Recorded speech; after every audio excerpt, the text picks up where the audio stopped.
Welcome sa ating podcast. Ito ang JCA Law After Office. Ito ang programang maghahatid sa inyo ng mga commentaries at mga bali-balita sa ating paliging may kaugnayan sa immigration dito sa Canada. Kasama niyo pa rin muli si Attorney Jake Aguilar. Ayan, isa po siyang Filipino immigration lawyer. Ako naman po si Josephine Bacani. Ngayong araw na ito, pag-uusapan natin itong nangyari nga sa Parliament, Sir Jake. Isang membro ng MP mula sa kabilang partido, lumipat sa Liberal Party. Okay. Unang-una, magandang umaga, Pen. Magandang umaga sa mga nanonood. natin. JCA Law After Office po. Yan, kung saan pag-usapan natin mga latest news Right, para Bigay tayo ng magbigay tayo ng insights. comments, insights. Based na rin sa mga nagpapakonsult sa atin, so may idea tayo ano mga saloobin nila, ano mga problema nila. Para ito, kumbaga en masse, libre, na share natin yung information dun sa mga interesado lang naman. So, yun. Sa ngayon kasi, para bang nasa state tayo na, yun nga, ano bang, December na, ano na ba ngayon, di ba? Nasa kalagitnaan na tayo ng December, less than a month na lang, New Year na, anong mangyayari sa 2026? And then, yung iba natin mga kaibigan nga, mag-expire na sa 2026 yung mga work permit nila, visitor record, ganyan. So paano na? Nahihirapan na raw silang makakuha ng LMIA nga or employer na mag-a-apply ng LMIA. So hindi sila makapag-renew. So yun yung mga Dilemma typical nila. situation ngayon. So eto, kaya po kami nagbibigay ng ganitong impormasyon para mabigyan kayo ng insight. Ano ba yung sa tingin din namin na potential na mangyari next year, 2026, maganda ba, pangit ba, or ito yung gusto namin i-share sa inyo. So, balik po tayo doon. Balikan natin itong isang member ng MP, Sir Jake, lumipat. So, ano ang epekto niyan? bali-balita Bakit na kaya? may lumipat na isang conservative MP sa liberal. Liberal yung yung ruling party. Sa ngayon sila may nakaupo sa gobyerno. Yung conservative yung opposition, yung pinakamalaki naman na opposition. Ano bang implication nito? Importante ba to? Dapat ba tayong maging interesado dito? Sa tingin ko, yes. And ito nga. So, ibig sabihin parang support yun sa current government natin. From yung opposition nga, yung suporta niya nung MP na yon lumipat sa liberal. And maganda ba yun sa immigration? Yes. Mamaya discuss natin kung bakit. Pero isang ano na lang din, additional fact is, isa na lang daw yung kailangan ng Liberal Party para makuha niya yung tinatawag na majority. So kung makuha niya yung majority, mas madali na para sa kanila na magpatupad ng batas or approve ng batas. Kasi majority, sila mismo kaya na nila ipa-approve yun. Hindi na nila kailangan ng tulong ng galing sa ibang parties pa. So, hindi mahihirapan ng negotiations, Sir Jake. Hindi na sila mahihirapan na i-deliberate ito sa parliament. Kasi yung within the party mismo, pwede na silang mag-decide na, sige na, lahat tayo, isang boto dapat tayo. Which is yun naman talaga din yung ginagawa. Right, Ipatupad natin itong batas na ito. So, anong kagandahan nito? Hindi tayo, this is not a political, tawag dito, critic or analyst. It's not, facts lang yung ilalahad natin. Pero yung liberal kasi din na government has been, sabihin natin liberal din or mas pinopromote nila yung immigration per se. So, kaya din, overall, maganda ito sa mga dayuhan or sa mga nangangarap na maging PR dito sa Canada, even citizen. Kasi nga, yung gobyerno natin, mas pinopromote nila yung immigration. So, yun lang. At saka, isa pa, yung kasi, ito, ekonomiya naman, kahit pa paano, iwan natin ng konti yung politics. Ang isa kasing dahilan din, bakit, yan, yung mga kaibigan natin na hindi makapag-renew nga ng work permit. Mostly economic yung reason. And I always repeat din na nanggaling pa yan sa COVID 5 years ago, as we all know, nag-start 2020. Nawala yung restrictions 2022. So that's about 3 or 4 years ago.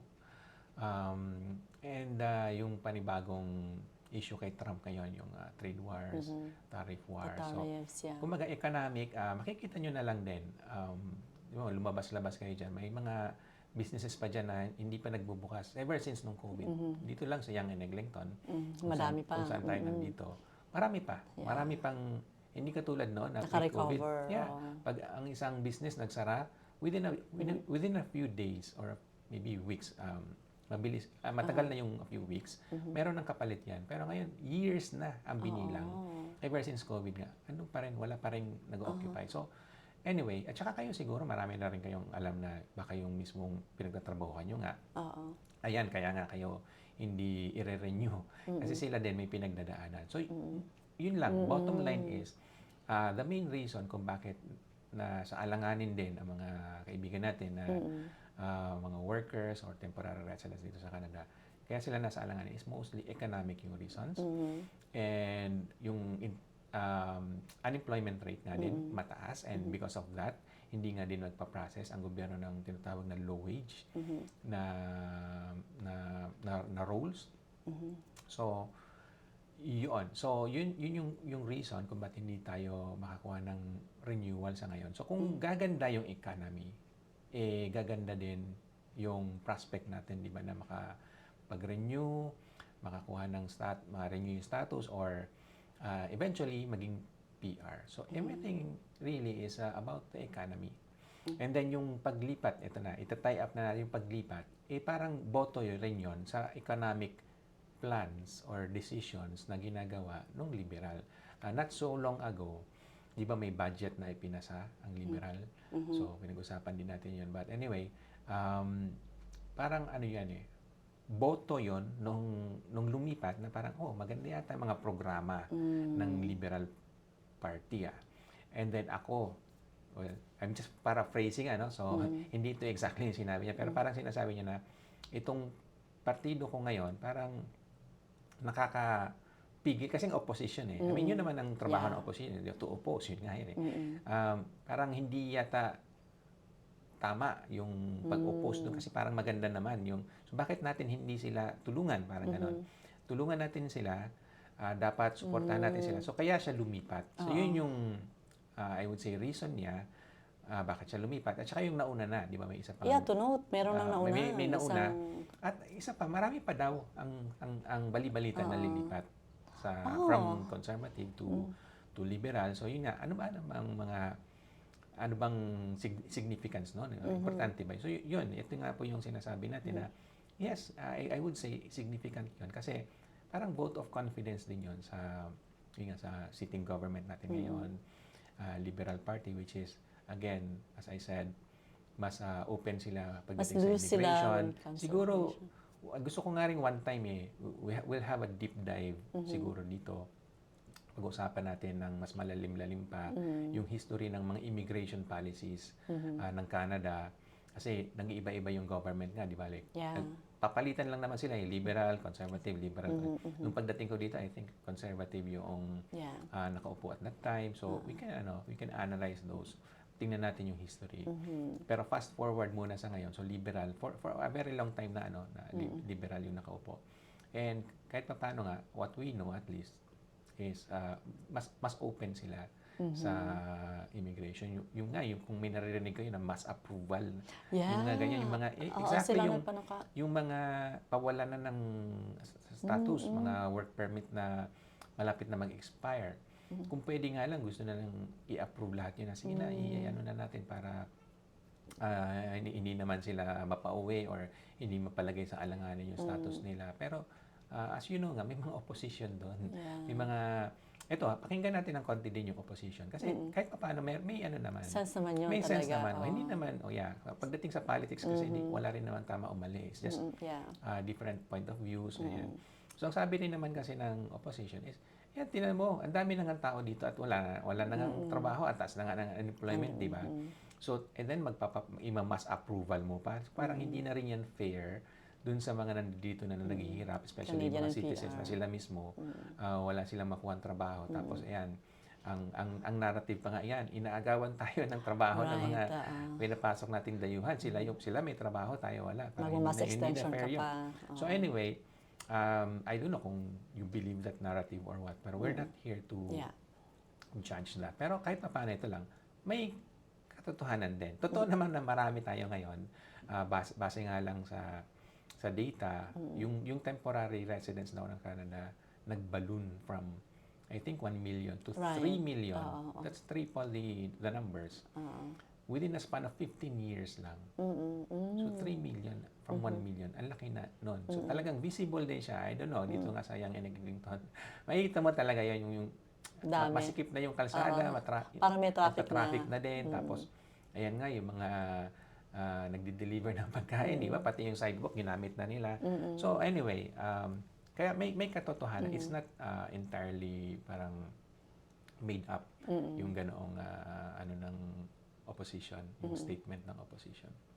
So may effect ito, Sir Jake, no, sa tiwala ng mga taong bumoto sa kanila. Definitely. Yeah, 100%.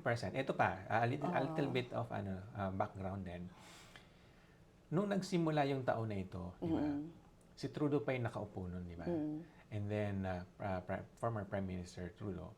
And then, nagmuni-muni nga siya, di ba? After ng New Year ngayon, di ba? Ano ba, magre-resign na ba ako ngayon? Kasi yung popularity niya talagang bagsak na. Yeah. So, dahil din nga, isang major issue nun is immigration. Kasi nga, again, as I mentioned, mas open sila sa immigration. So, sila naman talaga din nga nagpapasok. Ngayon, ginagamit yon that very thing na, kayo nagpapasok ng napakadaming tao. Kaya mahirap ang Canada ngayon, kaya maraming naghihirap na citizen. Yon ang narrative. And then, at some point nga, nag-resign siya. Pero even with that resignation, ang expectation, kasi hindi magkakaroon ng election, ang expectation is, yung conservative na ang mananalo, malakas ang momentum ng conservative doon kasi nga maraming citizen definitely ang naniniwala na sa sinasabi nila na yan, kailangan mabawas-bawas tayo. So, dumami ang supporters nila. And at some point nga, ang expectation is sila ang mananalo. It's just that nagkaroon ng panibagong issue ang Canada, which is yung kasi Trump naman. Nanalo si Trump noong, I think, November, di ba, last year. And then, naging issue yung tariff nga niyan, which is, yun isa pang pinagdadaanan natin ngayon. So at that time, ang iniisip ng mga tao is liberal pa rin, especially si Carney, na siya yung naging candidate pambato ng liberal no, na siya ang pwedeng humarap kay Trump at medyo ma-manage niya yung situation. Which I would say, yes, in fact, kasi hindi ganun nag-materialize masyado yung effect ng tariff, ng trade war. Medyo contained siya, I would say. And then, ito na lang siguro, medyo may respeto siya nakukuha kay Trump. Ito, observation lang din, ano? This is not even my own opinion. Pero, ang tawag niya kay former Prime Minister Trudeau is Governor Trudeau, di ba? Hindi niya yung binabanggit kay PM Carney. May respeto siya kay Carney. So from what we see, na-contain nga. So, totoo naman. So, kahit paano, dahil doon, na-maintain ng liberal yung, yung position as, kumbaga sila yung ruling party pa din. And yun, andun tayo sa sitwasyon na yun. So, kumbaga din, alam nila na pag nagkamali sila ng desisyon or hindi sila nakinig sa mga hinaing din ng mga opposition, baka sa susunod na eleksyon, mawala na sila. Which, ang election pa naman dito sa Canada, it can happen almost anytime. Hindi siya katulad sa Pilipinas, hintay tayo yung 6 years, hintay tayo yung 3 years. Dito kasi, pwedeng magkaroon ulit ng panibagong eleksyon. Ano kaya, Sir Jake, marahil ang nag-udyo kay Michael Ma, representante ng Markham Unionville, no? Ano kaya ang nag-udyok sa kanya para lumipat sa liberal, Sir Jake? So, ang nababalitaan ko lang is, yun nga, so nakita niya yung programa ng liberal at parang sang-ayon siya dun. Parang okay naman ito. So, dapat suportahan natin ito. Parang ganun ang iniisip niya. And even if nasa opposition side siya, hindi naman din ibig sabihin na oppose ka na lang na oppose. Diba? Although, yeah, I understand, kaya ang opposition. Pero, paminsan din, kung may sense naman din, at saka lalo kung para sa bayan ba, suportahan mo yung gobyerno. Kung okay naman din, kung may sense naman at mukha namang maayos, kahit nasa ibang party ka, dapat magbigay ka ng support. So, yun ang iniisip niya. And then, so, again, this is not his own words, I'm just paraphrasing. Para bang, hindi na healthy na mag-oppose pa tayo ng oppose. So, kaya, nag-decide na siya na lumipat para at least, nandun na siya sa liberal. Ngayon, mas mabibigyan niya ng tamang suporta yung current government. So, yun. Again, banggit na natin, isa na lang ang kailangan para maging Hawak nila ang majority. majority. So, significant yun. At saka marami pa nga daw na nababalita na balak pang lumipat. Ng iba. So, yun. Mga significant events na siguro baka nakikita-kita nyo lang o baka nga hindi nyo pa nakikita or naririnig. Pero para sa akin, importanteng development yung mga yon. And one more thing kung pwede kong i-add. Yung isang balita din na bumaba yung unemployment rate from 6.9 naging 6.5. Oo. That's a significant drop doon sa unemployment rate. And again, ano siya, mga reflection na nga din siya ng government, yung effort nila. Medyo nagkakaroon na ng bunga, sabihin natin ganyan. And then, kaya nga din, hopefully, kung magtutuloy-tuloy yung ganyang trend, bababa na below 6% yung unemployment rate. And if that happens, mawawala na yung restriction sa LMIA, di ba? Kasi nga may ban ngayon sa low wage LMIA na hindi ipaprocess. Kung nandun ka sa city na mataas ang unemployment rate, hindi mo na ipaprocess yung low wage LMIA. Kung yun nga, bumaba na siya sa below 6, pwede na ulit, bukas na ulit. So, pwede ka nang, mas marami nang makakapag-extend definitely ng nila, ng work permits nila. Maisingit ko lang, Sir Jake, ito bang interest rate na ipinalabas ng Bank of Canada? Paano ito makakatulong sa ekonomiya sa mga tao? So, isa pang balita yan. Interest rate, nung December 10, nagkaroon ng announcement. Although, yung announcement is hinold lang nila. So, hindi na nila binago, hindi nila tinasaan, hindi nila binawasan. Pero, yung existing interest rate natin ngayon na 2.5, mababa na rin yon. Nag-start tayo, if you remember, more than a year ago. Not too long ago. 5% yon. 5% yon na isa na yun sa pinakamataas na interest rate so far. Doon tayo hirap kasi kung mangungutang ka, or yung mga businesses din, especially yung mga businesses actually. Pag mangungutang sila, mataas yung interest. Kaya ayaw nilang mangutang, ayaw nilang mamuhunan kasi mataas ang interest rate. Pero since nga nasa 2.5 na lang, so that's more than half, di ba, na ibinaba magmula ng 5% na yon. Mas maiengganyo na yung mga negosyante din na mamuhunan. Mas malaki rin yung chance mo eventually na ma-hire kasi may pera na si employer mo. So we're hoping na itong mga ito mangyari by early next year. We're hoping, pero syempre wala tayong bolang kristal, di ba? So sa ngayon kasi medyo yung weather, sabihin natin, business weather, sabihin natin gano'n, na hindi pa siya ganun kaganda. Marami pa nga, as I said kanina, businesses na dumaan sa hirap. So takot pa sila din talaga. So whether or not by next year magkakaroon na sila ng confidence. That remains to be seen. Pero yan, kung interested po kayo sa mga pinag-uusapan namin dito, yan ang tinututukan natin actually. So, antabayanan nyo lang po kami. By the way, mag-announce tayo siguro. At some point, mag-live tayo. Malapit na. Para in real time, makita natin kung sinong nanonood dyan. And comment naman kayo para at least alam natin kung anong saloobin ninyo. Mayroon bang halaga itong pinag-uusapan namin. Pero para sa akin kasi, lalo na nandito nasa law office tayo, di ba? So we talk to clients on a daily basis. Daily basis, hindi lang isa pero marami na tayo nakakausap. So we have an insight into ano ba yung mga problema nila, ano ba yung mga iniisip nila. So ito nga every end of the week, parang gano'n. Kaya after office nagagawa tayo ng mga ganitong programa para i-share yung idea itself. Of course, wala tayong i-share ng mga private information kung ano yung napag-usapan na detalye, hindi yun. Pero yung overall ba, ano ba yung tema ng mga nagpapakonsult sa atin lately. So yun, sinishare na namin sa inyo yung mga tema na maraming pa-expire na, like next year, like the same problems. The same problems. So, the same cry. Exactly. So, nandito kami para mabigyan kayo ng insights, impormasyon na pwede niyong gamitin para lumakas yung loob niyo at least makapag-desisyon kayo ng tama siguro. Ayun, no? So, yeah, wag po tayo mabigla kung bakit lumilipat ang isang MP member, no, sa Yeah. kabilang partido. Malamang ang puntos lang nila ay makatulong lang sa nakararami, lalo pa sa mga bandang immigration site na issues. Sige, tapusin mo muna. Yun. May naisip lang akong gustong idagdag. Lalo pa itong mga, ito rin na nga, siningit rin natin yung interest rate na ipinalabas ng Bank of Canada kung paano rin ito makakatulong sa lahat ng bagay, pati sa ekonomiya lalo pa, Sir Jake.